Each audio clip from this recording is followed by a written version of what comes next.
수험생 여러분 안녕하십니까?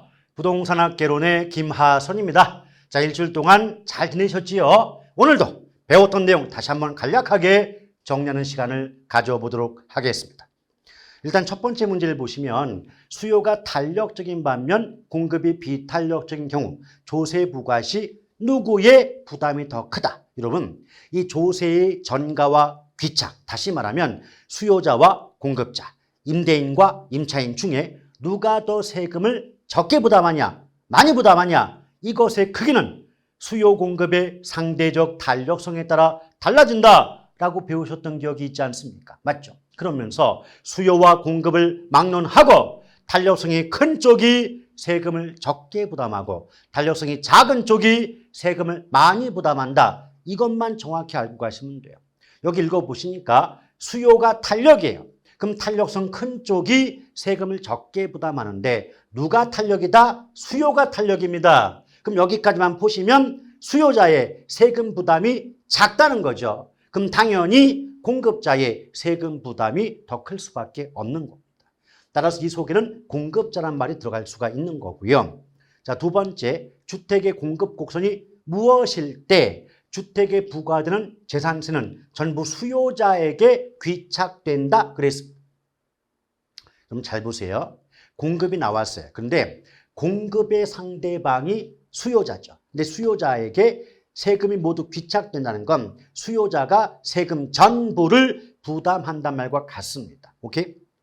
그럼 여러분, 우리가 탄력성을 배우실 때 완전 탄력, 완전 비탄력, 완전자가 붙으면 수요자, 공급자 어느 한쪽이 세금 전부를 부담하게 된다라고 배웠던 기억 있지 않습니까? 그렇죠? 그런데 완전 탄력은 네가 다 부담이고 완전 비탄력은 내가 다 부담이거든요. 그러면 공급 입장에서 상대방인 수요자, 너가 모두 세금을 부담하게 되려면 공급이 완전 탄력적일 때 이런 현상이 나타날 수 있는 거겠죠. 그래서 가로 속에 주택의 공급 곡선이 완전 탄력적일 경우 주택에 부과되는 재산세는 상대방인 수요자에게 전부 넘어간다. 결과적으로 수요자가 조세 전부를 부담한다. 이렇게 말이 나올 수가 있는 거죠.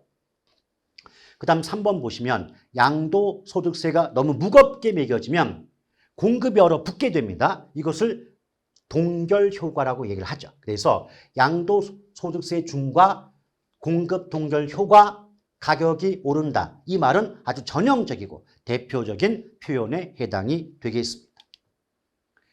자, 그럼 이제 4번 볼게요. 부동산 투자란 장래의 불확실한 수익과 현재의 확실한 소비 지출을 교환하는 행위라고 우리가 정의해 본 바가 있지 않습니까? 맞죠?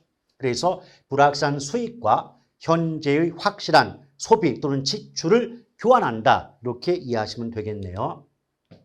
자, 5번을 보시면 무엇이란 타인 자본, 즉 부채를 활용하여 자기 자본 수익을, 나의 수익을 높인다. 즉 남의 돈 끌어와서 나의 수익을 높이는 효과. 이것이 바로 지렛대 효과, 다른 말로 레버리지 효과라고 하죠. 지렛대는 다른 말로 레버리지가 되거든요. 오케이? 그래서 대표적으로 전세를 안고 주택을 구입하는 경우라든지 또 대출을 끼고 집을 구입했는데 집값 상승률이 높아서 자본이득, 즉 양도 차익을 얻을 수 있는 경우도 대표적인 지렛대 효과라고 우리가 배우신 기억이 있어야 돼요.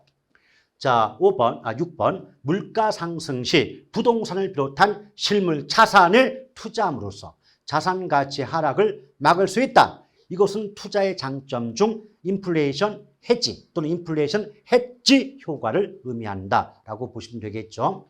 자, 7번. 무엇이란 부동산의 보유를 통해 획득하는 수익이다. 여러분, 투자의 장점을 배울 때 소득이득과 자본이득을 향유, 얻을 수 있다고 배운 기억이 있고요. 그때 소득이득은 부동산을 보유, 운영하여 얻는 수익이고 자본이득은 부동산의 매각, 처분을 통해 얻는 수익이다라고 배우신 기억이 있지 않습니까?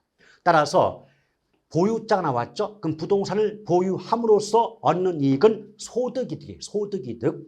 그에 비해서 부동산 처분, 부동산 매각, 팔았을 때 얻는 이익은 자본이득이 된다라고 보시면 되겠죠. 자본이득.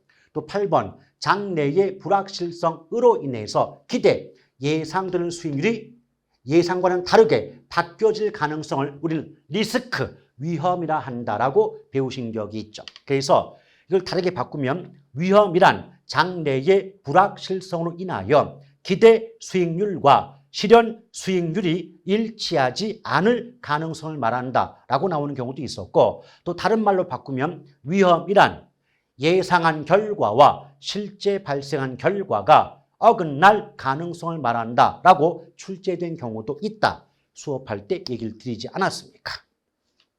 자, 9번 볼게요. 무엇이란 아주 전형적인 표현 나왔네요.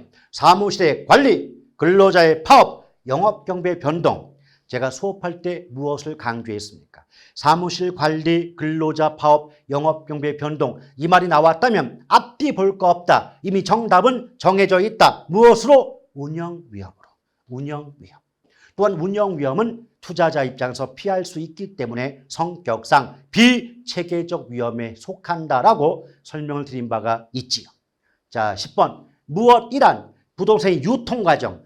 부동산을 유통한다는 건 사고 파는 거래가 이루어진다는 거니까 유통 이 말 대신에 거래 또는 교환 이렇게 단어를 바꿔 쓸 수가 있어요.